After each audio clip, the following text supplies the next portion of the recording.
Muy bien, jóvenes, entonces vamos a entrar en nuestra última hora de clase.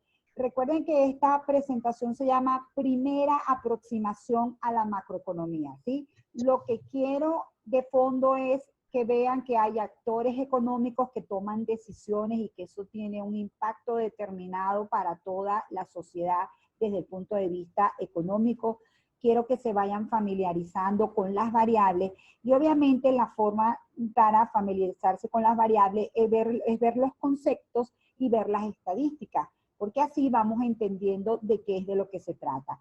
En las clases siguientes vamos a ir ahondando en cómo se calculan esas variables, así que no se preocupen, ¿sí? Aquí queremos entender.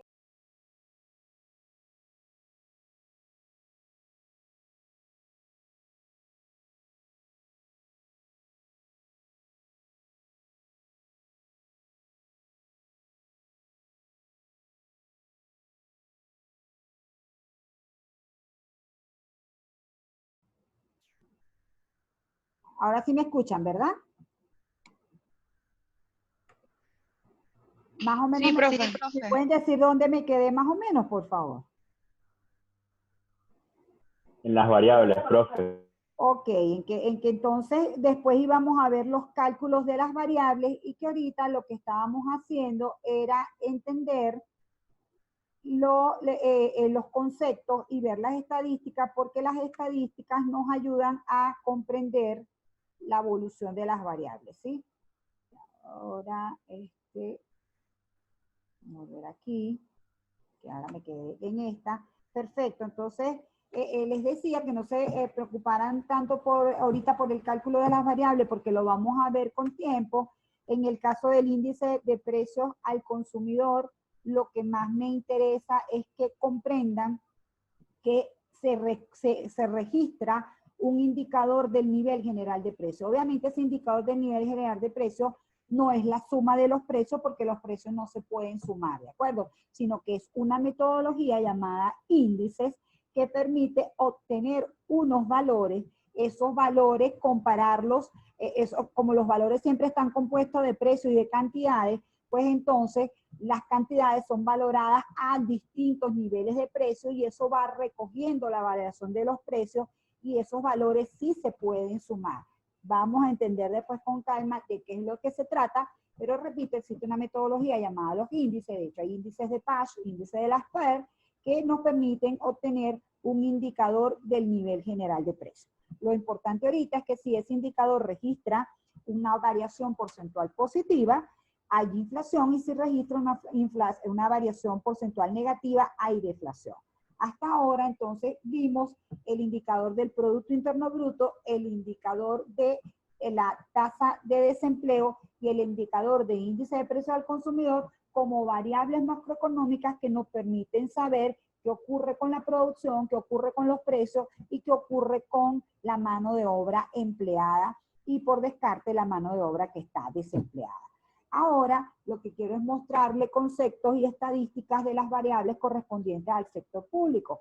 Nosotros habíamos dicho que el sector público en esencia tiene dos variables, los impuestos y los gastos del gobierno. Entonces, el impuesto tiene que ver con esa imputación que hace el Estado a las ganancias de los individuos o sobre los gastos que estos particulares hacen en bienes y servicios. Existen impuestos como el impuesto al valor agregado, que es este tipo de impuesto donde lo que se penaliza o a donde se hace la imputación es sobre la compra de bienes y servicios que hacen las personas. Existe el impuesto sobre la renta, que ahí la imputación se hace sobre la ganancia que obtienen las personas naturales y las personas jurídicas. Existen los impuestos aduaneros, ¿sí? Entonces son imputación como esa confiscación de alguna manera que hace el Estado aparte del ingreso de los individuos de la sociedad, ¿ok? Por otro lado, tenemos el gasto público. Cuando hablamos de gasto público, así con estas dos palabras, nos referimos a todas las erogaciones, a todas las salidas de dinero que hace el Estado en compra de bienes y servicios, en pago de empleados públicos y en transferencias a las familias. ¿Qué tipo de transferencias? Todo lo que tiene que ver con la seguridad social, todo lo que tiene que ver con el pago de pensiones, con misiones, todo el tipo de transferencias, de Una diferencia entre una transacción y una transferencia es que la transacción hay un flujo en dos direcciones. Por ejemplo, si yo me estoy comprando un bien, de mi parte sale el dinero y de la otra parte regresa a mí un bien. Cuando yo hago una transferencia, la dirección es una sola. Yo entrego un bien, entrego un servicio, entrego dinero y no recibo nada a cambio. ¿Okay? Entonces, ese es el concepto de transferencia. Ojo que cuando hablemos de gasto del gobierno, que es esta G que va en la cuenta macroeconómica, solo nos referimos a la compra de bienes y servicios y a las remuneraciones de los empleados, porque estas transferencias ya están incluidas en la variable consumo, forman parte del ingreso de las familias, ¿ok? Una variable importantísima que vamos a obtener desde el punto de vista macroeconómico es el resultado fiscal. El resultado fiscal tiene que ver con la diferencia entre los ingresos del gobierno y los gastos del gobierno, ¿ok? Eso lo vamos a llamar resultado fiscal. Y si ese resultado fiscal nos da que el gasto es mayor que los ingresos, nos va a dar una cifra negativa y se llama déficit fiscal. En otras palabras, déficit fiscal significa cuando los gastos del gobierno son menores que sus ingresos. Y al contrario, si los ingresos del gobierno son mayores que los gastos, el resultado fiscal se llama superávit fiscal. Es muy importante entender si el gobierno tiene déficit fiscal, cuánto es la cuantía del déficit fiscal, porque el gobierno para pagar este déficit fiscal, para honrar este déficit fiscal, se va a endeudar o va a pedir dinero al Banco Central, que es creación inorgánica de dinero, o va a pedir a los particulares en el resto del mundo, ¿sí? Todas las decisiones que tome el gobierno en materia de impuestos y de gasto público van a tener incidencia directa en la economía. Van a tener incidencia en el mercado real, van a tener incidencia en el mercado del dinero, ¿ok? Es muy importante las decisiones que tome el gobierno. Tan es así que la política fiscal es el manejo que hace el gobierno de los impuestos y del gasto público, que son variables que influyen directamente en la demanda agregada y en el ingreso de la economía y modifican la disponibilidad de ingresos que tiene la economía y la forma de distribuirlo en consumo y en ahorro, ¿ok? Entonces, esas variables, si queremos ver las estadísticas de la economía venezolana, pues los ingresos del gobierno y todo, lo importante a nivel macroeconómico es que ya existen metodologías que permiten que todas las variables se recopilen con una metodología específica en todos los países de manera que sean comparables, ¿sí? Obviamente, la mayoría de las estadísticas se recogen en la moneda en el país que circula, pero lo que se hace es que se calcula como porcentaje del Producto Interno Bruto y se pueden comparar las estadísticas de unos países con otros, ¿ok? Entonces, en todos los países, por el lado de los ingresos, vamos a tener los ingresos corrientes y los ingresos de capital. Los ingresos de capital van a estar asociados a compra de maquinarias y equipos que haga el Estado. Los ingresos corrientes van a estar originados por los impuestos que cobre a bien sea a las empresas o a los hogares y se dividen en tributarios y no tributarios, ¿okay? Los tributarios que tienen que ver directamente con esa imputación que se hace a los bienes o la renta de las personas y los no tributarios que tienen que ver, por ejemplo, con ese tipo de tasas que se cobra para sacar pasaporte, el tipo de tasas que se cobra para cualquier actividad que, para pagar otro tipo otro tipo de trámites que usted haga con el gobierno y obviamente, por ejemplo, si el gobierno tiene empresas públicas y esas empresas generan ganancias, eso forma parte de los ingresos no tributarios, ¿sí? Entonces, este es el total de ingresos. Luego viene el total de gastos que también se divide en corrientes y de capital. Los corrientes están asociados a lo que hemos hablado aquí y los de capital tienen que ver con los gastos que se hace ¿cómo se llama? Perdón, en la compra de bienes y servicios. Aquí va la compra de bienes de capital. Aquí más bien iría la venta de bienes y capital porque es un ingreso, ¿sí? Y el resultado fiscal, entonces, como ven, es la diferencia de los ingresos y los gastos. Generalmente los gobiernos están hechos para tener déficit fiscal. porque no tiene sentido que usted le impute dinero a los residentes, a las personas de un país para que usted tenga ese dinero ganando intereses en los bancos, ¿sí? O si no, usted está quitándole parte de la renta a algunas personas porque quiere hacer gasto público y en ese sentido se recomienda que haya un déficit fiscal. La variable de déficit fiscal como porcentaje del PIB, es decir, dividir este resultado entre el PIB, nos tienen que dar proporciones que no sean mayores del 3% para que se diga que ese gasto es sostenible, ¿ok? Fíjense qué ha pasado en el caso de Venezuela. Primero, el sector público es uno de los sectores que menos estadísticas hay. Las últimas estadísticas más o menos oficiales son hasta el año 2016.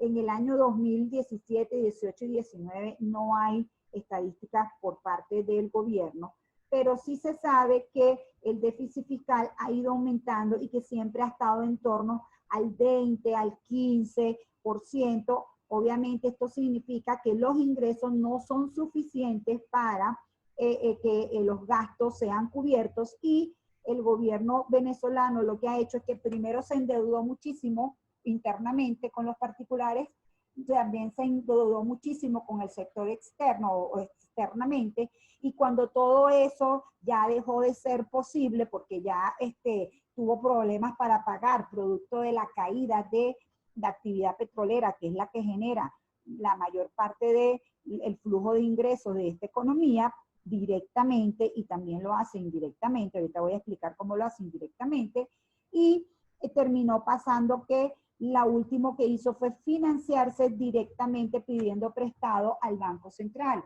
El financiamiento a través del Banco Central hace que el Banco Central expanda, aumente la cantidad de dinero mucho más allá de lo que requiere la economía para producir bienes y servicios, y eso termina inexorablemente generando inflación, termina generando aumento de los precios. Cuando les presenté el flujo circular de la renta, les dije, existe el dinero porque se transa para intercambiarlo por otros bienes y servicios. Eso hace que tenga que existir un equilibrio entre la cantidad de dinero y la producción de bienes y servicios. Si hay más producción de bienes y servicios, se necesita crear más dinero para poder comprar esos bienes y servicios. Si el Banco Central decide, en este caso por el requerimiento del gobierno, de que va a imprimir, de que va a aumentar la cantidad de dinero más de lo que está pidiendo o de lo que esa economía tiene de producción de bienes y servicios, lo que ocurre es que todo el efecto se va vía precio. La inflación la genera el Banco Central con su desequilibrio en el aumento de la cantidad de dinero. ¿Okay? Entonces, la inflación en Venezuela, una principal corriente de esta hiperinflación, ha sido la forma como el gobierno venezolano está financiando su déficit, ¿sí?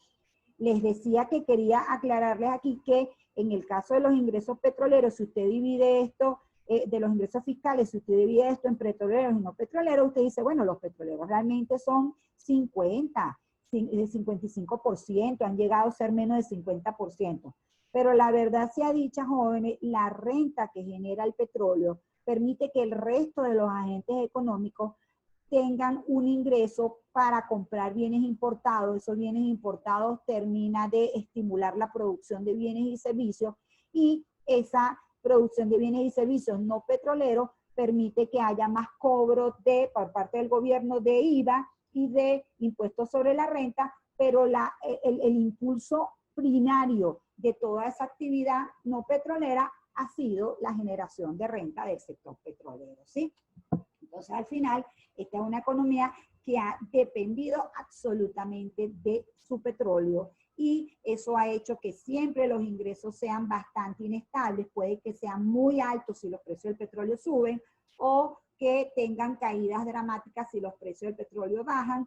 A partir del año 2018 se rompe esta relación, nos estamos enfrentando a una nueva economía, porque esa industria que se llama Petróleos de Venezuela pasó de producir cerca de 2,5 millones de barriles diarios a producir 300.000 barriles diarios. Y eso significa que no importa lo que pase con los precios, nuestros ingresos han mermado de manera estrepitosa. Y fíjense que cuando se cayeron los ingresos del sector petrolero, pues se cayeron todos los ingresos del gobierno. Y necesito, fíjense, En el año 2012 fueron 18.000 millones, 21.000, 25.000. Ya en el 2015 empieza la crisis, 16.000, 11.000. Esto puede estar, aquí hay un tema de reconversión monetaria y no sé qué, pero si la economía tiene el tamaño del que estamos hablando, el déficit fiscal está cerca del 20%, y así como estamos teniendo que la economía es el 25% de lo que era en el año 2013, pues los ingresos del gobierno también están siendo muy, muy bajitos, ¿sí? Ahorita no tengo cifras específicas para el año 2019-2020, fíjense que lo dejé hasta el año 2016, porque no hay estadísticas oficiales, pero bueno, para entender la realidad de Venezuela, pues tampoco hace falta tener esos números tan precisos los últimos. El hecho es que a nivel de finanzas públicas hay unos déficits fiscales inmanejables que han generado han sido la principal fuente de que la inflación tenga la actividad que tiene, ¿no? De hecho, les quería buscar aquí para cerrar un poco con esas estadísticas de Olivero, que las puso hoy en su cuenta, de cuáles eran cuáles eran sus previsiones, ¿no? Ok, pero entonces hablemos un poquito del mercado monetario, o si quieren se los digo ahorita. Según los análisis consultados por Focus Economics en sus cuentas recientes, la economía venezolana caerá este año 24,3%. Fíjense todo lo que ha caído y todavía va a caer 24,3%. La inflación cerrará en 2.487%. El déficit fiscal será 21,6% del PIB y el tipo de cambio cerrará en 900.920 bolívares por dólar, ¿sí? O sea, todas las variables tienen unos comportamientos tremendamente negativos para la economía venezolana. ¿Alguna pregunta con respecto al sector público? Y lo que es el concepto de los impuestos, lo que es el concepto del gasto.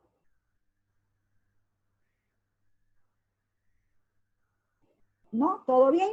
¿Sigo?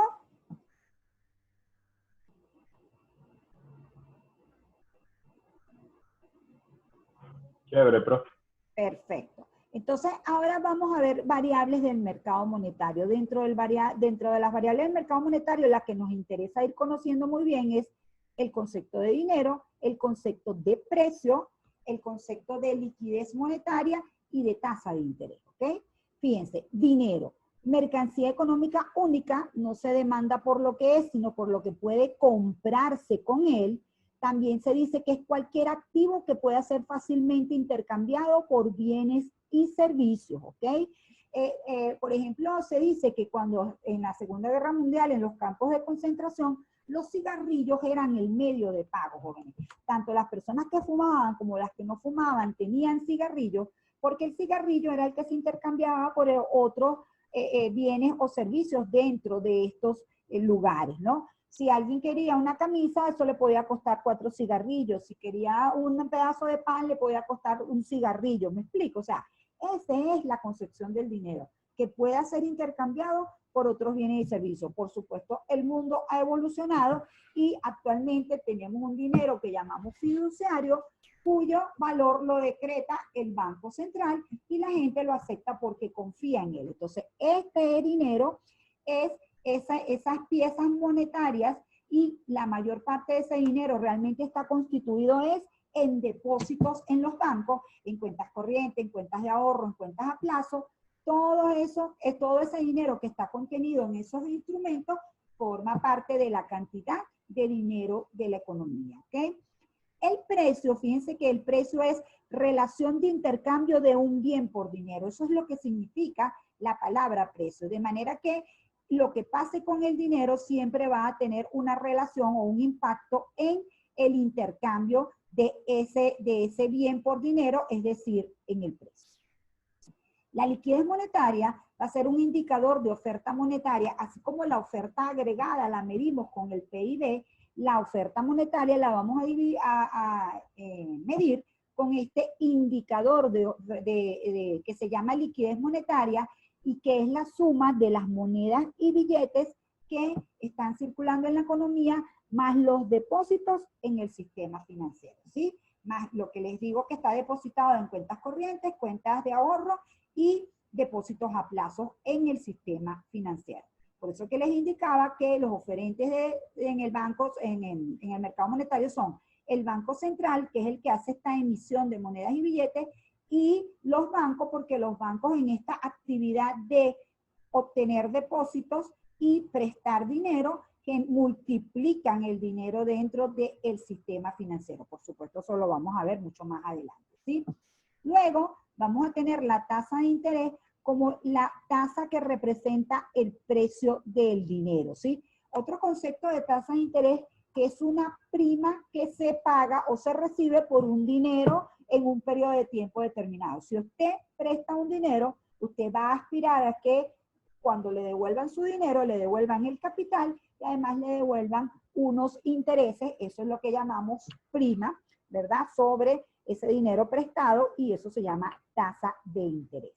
¿Por qué se dice que es el precio del dinero? Porque usted va a demandar más dinero dependiendo de la tasa de interés. Si la tasa de interés es muy alta, usted se va a dar cuenta que usted puede invertir ese dinero en otros activos financieros, ¿verdad? Distintos al dinero, y entonces va a tener poca demanda de dinero.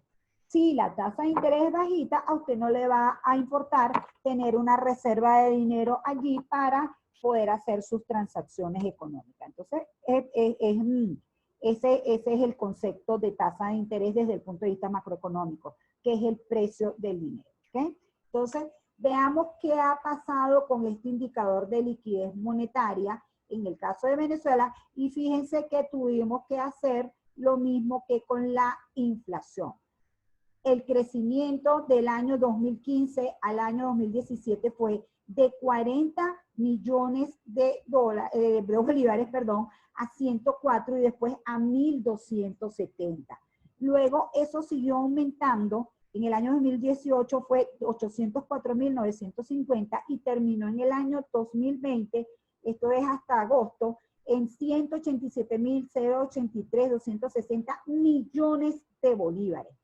Por supuesto, estamos hablando aquí de una variación acumulada de 3.075% y aquí una variación acumulada de 23.141%.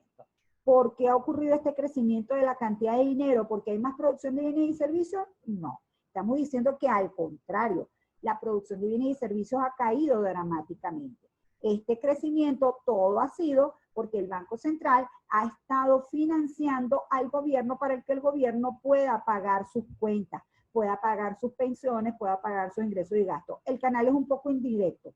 El Banco Central le presta a PDVSA y PDVSA entonces le paga al gobierno los impuestos, las regalías y todo lo que le tiene que pagar para que pueda hacer sus gastos, ¿sí? Pero al final todo es el mismo sector público, y lo que está ocurriendo es que el gobierno se está financiando de forma, eso se llama financiamiento inorgánico o financiamiento monetario, como se le dice ahora, ¿sí?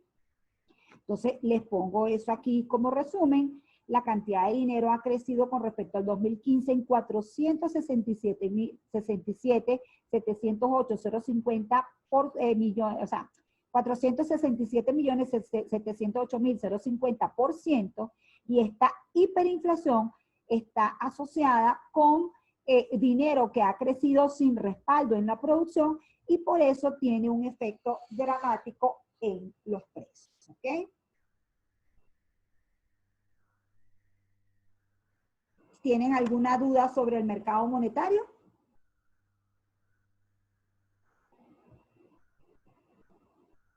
Déjenme pasar al mercado externo para que veamos las variables más importantes y entendamos la última pata que le falta a esta economía venezolana para entender todo este desastre, ¿sí?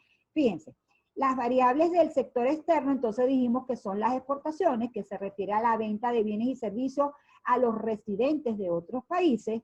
Tenemos las importaciones, que corresponde a las compras de bienes y servicios provenientes de otros países, y vamos a tener un resultado que se llama balanza comercial o exportaciones netas, y que es la resta entre las exportaciones y las importaciones.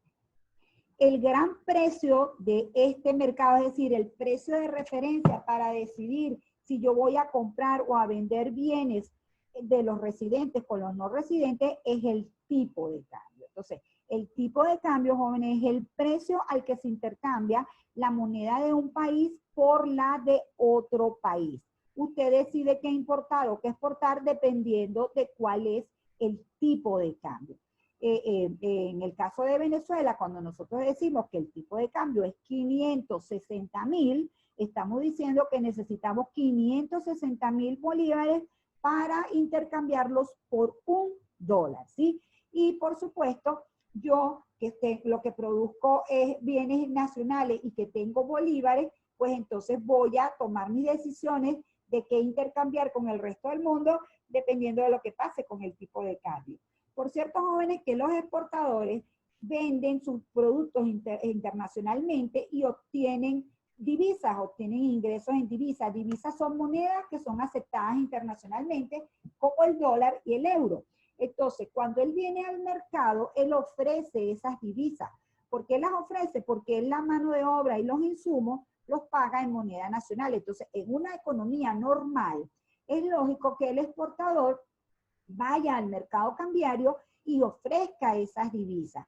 Mientras más alto sea el tipo de cambio, él va a salir beneficiado porque por cada dólar le van a dar más bolívares. ¿Okay? En el caso de las importaciones, pues obviamente es distinto. Aquí los nacionales quieren comprar bienes de otros países y entonces en la medida que el tipo de cambio sube, se le encarece esos productos importados y pierde capacidad para comprar esos productos importados. ¿Okay? Entonces, en el caso de las importaciones, un aumento de el tipo de cambio desestimula las importaciones, desestimula la compra a bienes de otros países. ¿Qué ha pasado en el caso de Venezuela en su sector externo? Las exportaciones han pasado de un total de 70.000, 96.000, 58.000, fíjense que llegaron a ser 97.877 mil millones de dólares, ¿verdad? O si lo quieren completo, 97.877 millones de dólares, han caído tremendamente y en el año 2019 fueron apenas 16.973 millones de dólares. Si ustedes colocan los precios del petróleo aquí, pueden entender qué fue lo que ocurrió aquí hasta el año 2017. Luego se van a dar cuenta que se cayó dramáticamente la producción y que entonces este último nivel tan bajito es un colapso de los ingresos provenientes del petróleo y entonces un colapso proveniente de la caída de todas las exportaciones. En el caso de las importaciones, si bien las importaciones pueden ser de bienes de consumo, de bienes intermedios o de bienes de capital, su comportamiento está totalmente asociado a lo que ocurra con las exportaciones. Cuando teníamos buenos años de ingresos petroleros, pues entonces la economía venezolana tenía capacidad para importar. De hecho, esto tenía la desventaja que desestimulaba la producción nacional, ¿sí? Y entonces a usted se le hacía bastante rentable comprar bienes y servicios porque además este tipo de cambio resultaba favorable para importar bienes y servicios, no así para producir nacionalmente y exportar. Y entonces, bueno, hicimos toda una fiesta comprando bienes importados, pero cuando la economía colapsó y colapsó el petróleo, pues entonces nos quedamos sin capacidad para importar y las importaciones, después de haber sido hasta 65.951 millones de dólares, hoy por hoy son escasamente unos 6.731 millones. Entonces, como pueden ver, el colapso de la actividad petrolera hizo que colapsara todo lo demás en la economía. Fíjense que aún así siempre tenemos una balanza comercial favorable, es decir, las exportaciones son mayores que las importaciones y en la economía puede ocurrir que cuando hay todo este desorden monetario, la variable que se ajuste no sea solamente la inflación, sino la tasa de interés. Pero como en Venezuela no se ha dejado fluctuar la tasa de interés, porque esa sí la controla directamente el Banco Central, todo el desajuste de la economía lo ha recogido el tipo de cambio. Por eso es que el tipo de cambio genera una dinámica impresionante en la cual en el 2010 usted necesitaba 9,4 bolívares de los de ahorita para comprar un dólar, es decir, bolívares que ya pasaron por la reconversión monetaria del año 2018, cuando se le quitaron 5 ceros a la moneda, Y ahora para el año 2019, esto cerró con que usted necesitaba, perdón, aquí no está la reconversión, al contrario, aquí no está la reconversión. Para el año 2019, usted necesitaba 5.470 billones, 282 mil millones de bolívares para comprar un dólar, ¿sí? O sea, todo el ajuste del tipo de cambio ha ocurrido, todo el ajuste, perdón, el desajuste de la economía ha ocurrido por el tipo de cambio, jóvenes, porque los agentes económicos siempre van a tratar de proteger su riqueza en la medida que puedan. Entonces, eso hace que se haya utilizado el tipo de cambio como esa forma de calibrar, de tratar de evitar que el dinero, ese dinero que no sirve para nada, que genera el Banco Central, no se conserva ese dinero porque no se confía para nada en esa moneda, sino que inmediatamente se cambia por una moneda que sí tiene un comportamiento macroeconómico en su país estable, y que eso entonces permite que se mantenga algo del poder adquisitivo. Fíjense, en Venezuela es muy cómico porque la gente dice, aquí hay inflación hasta en dólares. Ciertamente, jóvenes, aquí circula el dólar, pero el dólar aquí no tiene la fortaleza que tiene en la economía estadounidense, porque aquí la hiperinflación lleva a que la paridad, a que el precio del dólar también sufra, jóvenes. Fíjense, en el año 2020 se compra el 25% de lo que se compraba con 20 dólares en el año pasado. ¿Eso qué ha ocurrido? ¿Le ha pasado algo a la moneda como tal? No, a la moneda como tal no le ha pasado nada porque en los mercados internacionales sigue siendo muy valiosa, pero internamente, como nosotros la usamos como un valor de referencia para tratar de, ¿cómo se llama? Evitar que haya una pérdida de valor, y porque además es una mercancía que no producimos, termina aumentando dramáticamente ese precio al que intercambiamos nuestra moneda paupérrima nacional por esa moneda extranjera, ¿sí? Fíjense que aquí les tengo la evolución del dólar y les tengo los valores. Aquí me gusta hacerlo sin la reconversión para que la gente entienda de lo que estamos hablando, ¿sí? Fíjense que el monto es 44.13 y aquí ya empezamos a perdernos, tenemos que decir 44.368 billones 467, no, aquí es cifra completa, perdón, aquí no es en millones, aquí sería 369, 44 millones 362 mil 400, 44 billones 368 millones 467 mil, ¿sí? El caso es que son cifras astronómicas, uno ni sabe cómo sobrevive parte de la gente con estas devaluaciones tan dramáticas, ¿sí? Fíjense, jóvenes, una cosa que me interesa relacionar aquí muchísimo es que cuando se cae en un proceso hiperinflacionario, déjenme pasar a esta variable que está aquí, cuando se cae en un proceso hiperinflacionario, el nivel general de precios ya termina siendo una dinámica tan distorsionada que usted no es que, no, sí, lo que pasa es que si la liquidez crece en 467 millones por ciento, los precios van a crecer en unos 500, 600, no. Fíjense lo exponencial que es el crecimiento de los precios.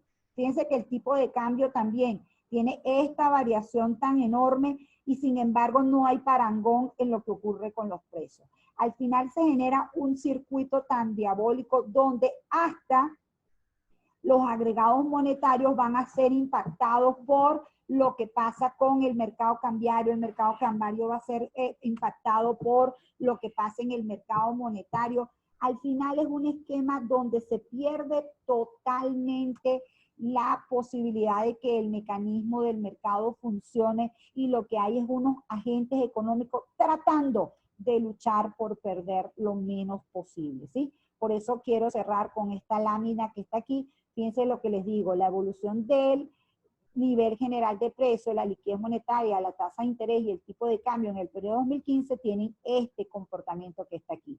El crecimiento del nivel general de precio, la liquidez monetaria y la tasa de cambio, si bien es muy alto para las tres variables, presenta sustanciales diferencias entre sus magnitudes, que dan la señal de un fenómeno de hiperinflación muy complejo, que no se explica con la simple relación de las variables de la cantidad de dinero y de la producción de bienes y servicios como lo sugiere la teoría monetaria. Es decir, les vengo diciendo que la cantidad de dinero y la producción de bienes y servicios tienen que estar alineadas. Aquí se rompe de tal manera el desequilibrio que no haya ni cómo explicarlo, ¿sí? Entonces, el crecimiento de la tasa de interés aquí lo que hago es señalarles que la tasa de interés no se movió casi y que todo el efecto se recoge aquí.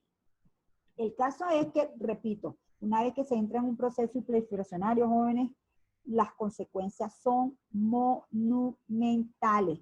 Por eso que es muy importante que los gobiernos sean disciplinados con sus cuentas fiscales, porque una vez que este monstruo se desata, aparecen cada vez más y más cabezas. Fíjense, voy a cerrar con esta cifra del World Food Day, en donde dice que 1 de cada 3 venezolanos sufre de inseguridad alimentaria. Los grupos más vulnerables son los niños y los adultos mayores. Todo este nefasto desempeño macroeconómico ha generado esta dramática situación a nivel de la población venezolana, donde solo un grupo muy, pero muy pequeño ha podido sobrevivir a semejante desastre. Pero para la mayoría, la gran mayoría de las personas, la pérdida de riqueza ha sido brutal. Inclusive el bienestar ya no es ni siquiera que solamente perdí la posibilidad de tener bienes nacionales, sino que además he perdido la posibilidad hasta de tener una alimentación que me permita preservar mi salud, ¿ok? Entonces, esta es una situación dramática por la que ha pasado Venezuela. Estos son los conceptos de las variables macroeconómicas. Y bueno, lo dejamos hasta aquí y nos vemos el próximo miércoles. Por WhatsApp sigo disponible para cualquier consulta que me quieran hacer, ¿de acuerdo? Que tengan un feliz día y Gracias, profe. un feliz fin de semana.